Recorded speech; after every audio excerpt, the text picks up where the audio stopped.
CM Jagan పై జరిగిన దాడి ఘటనను శ్రీకాకుళం జిల్లా వైఎస్ఆర్సీపీ నాయకులు తీవ్రంగా ఖండిస్తున్నారు. ప్రజల్లో సీఎం జగన్ కు పెరుగుతున్న ఆదరణను ఓర్వలేక చంద్రబాబు ఇలాంటి చర్యలకు పాల్పడడం దుర్మార్గమని మండిపడుతున్నారు. దీనిపై మరింత సమాచారం మా ప్రతినిధి సునీల్ అందిస్తారు.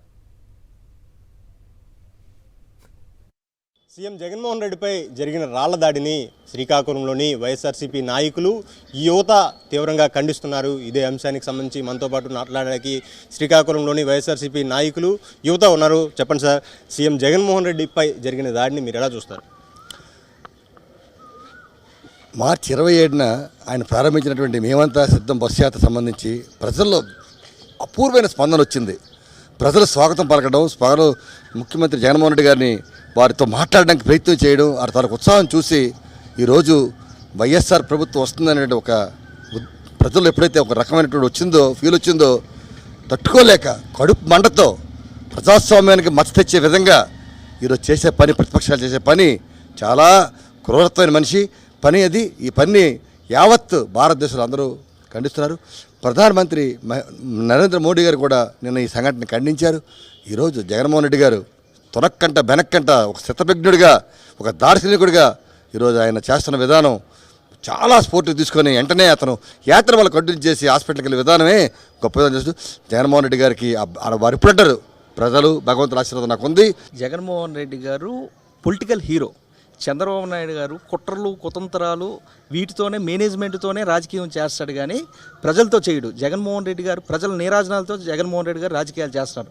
ఈరోజు బస్సు యాత్రకి జన నీరాజనాలు ఎప్పుడైతే పలుకుతున్నాయో అది చంద్రబాబు నాయుడు తట్టుకోలేక చంద్రబాబు నాయుడు కుసంస్కారి, ఆ సంస్కారహీనుడు ఈరోజు జగన్మోహన్ రెడ్డి గారు దాడి చేసిన తర్వాత కనీసం రెస్పాండ్ అవ్వకుండా అతను ఇచ్చిన స్టేట్మెంట్స్ చాలా హేతువైనవి. మీకు ఉదాహరణకి ఇయట్లేదు. అలాంటి కుసంస్కారులైన చంద్రబాబు నాయుడుని గుర్తించే వెంటనే మోడీ గారు వీళ్ళు డైవర్ట్ చేస్తారని, చంద్రబాబు నాయుడు ఇలాంటివన్నీ డైవర్ట్ చేస్తారని మోడీ గారు వెంటనే ట్వీట్ చేశారు. అది కాక ఈరోజు ఈనాడు పేపర్ స్టేట్మెంట్ చూస్తే చంద్రబాబు నాయుడు ఏమో భద్రతా వైఫల్యం అంటాడు, కింద ఏమో వాళ్ళ రాష్ట్ర అధ్యక్షుడు అచ్చెన్నాయుడు ఏమో 2.0 అంటాడు. అచ్చెన్నాయుడు శ్రీకాకుళం జిల్లాలో ఒక జోకర్, పొలిటికల్ జోకర్ ఎవరంటే అచ్చెన్నాయుడు గారు. అచ్చెన్నాయుడు గారు మా జగన్మోహన్ రెడ్డి గారి కోసం ఇలాంటి పిచ్చి పిచ్చి ప్రలాపనలు మాట్లాడితే ప్రజలెవరూ కూడా హర్షించరు. మీరు చూస్తారు, ఈరోజు జగన్మోహన్ రెడ్డి గారు ఏదైతే దెబ్బ తగిలిన వెంటనే అతను రియాక్ట్ అయిన విధానం చూసి ఒక హీరోయిజం అందులో కనబడింది. అందులో ఒక ప్రజల కోసం ఏదైనా చేస్తాననే తపన అతనిలో కనబడింది. కాబట్టి ప్రజలందరూ కూడా జగన్మోహన్ రెడ్డి గారు వెనకాతలే ఉంటారు. చంద్రబాబు నాయుడు గారు ఒక ముసలి, అతని ఫీలింగ్స్ ఏంటి ఉండవు. అందుకు అతను ముసలిలాగా ఉంటాడని ఈ సందర్భంగా తెలియజేస్తారు. ఇది ప్రజాస్వామ్యం మీద దాడి, హేయమైనటువంటి చర్య. ఈ చర్య జరిగిన తర్వాత వాళ్ళ ట్విట్టర్లో కానీ తక్కినటువంటి కానీ చదివినట్టయితే ప్రతి ప్రజాస్వామ్యవాది ఖండిస్తాడు. జగన్మోహన్ రెడ్డికి ప్రజల్లో వచ్చినటువంటి అనూహ్య స్పందనను చూసి వాళ్ళు ఈ రకమైనటువంటి చర్యలకు దిగారు. ఇది వాళ్ళు చేసినటువంటి దాడికి వాళ్ళు సిగ్గుపడకుండా తిరిగి మన జిల్లాలో ఉండేటువంటి ఒక పొలిటికల్ బఫూను, అక్కడ ఉండేటువంటి వాళ్ళు, ఒక ముసలి నక్క, వాడి కొడుకు ఉండేటువంటి ఒక తెలివి తక్కువ వాడు, వీళ్ళందరూ కలిపి ఒక మూర్ఖుల తాలూకు సమూహం చేసినటువంటి దాడిది. ఈ దాడి ఒక జగన్మోహన్ రెడ్డి మీద కాదు, ఇది ఆంధ్రప్రదేశ్లో ఉండేటువంటి ప్రజలందరి మీద, భారతదేశంలో ఉండేటువంటి ప్రజాస్వామ్యం మీద జరిగినటువంటి దాడి. బస్సు యాత్రలో ఆయనకు వస్తున్న ప్రజాయాత్ర, ప్రజల నుంచి వస్తున్న స్పందన తట్టుకోలేక వారు వన్ సైడ్ చేశారు అని ఒక ఉద్దేశంతో దాన్ని డైవర్ట్ చేయడానికి చేసిన ఒక ప్రక్రియగా, కుట్రగా, తెలుగుదేశం కుట్రగా మేము ఈరోజు చూస్తున్నాం.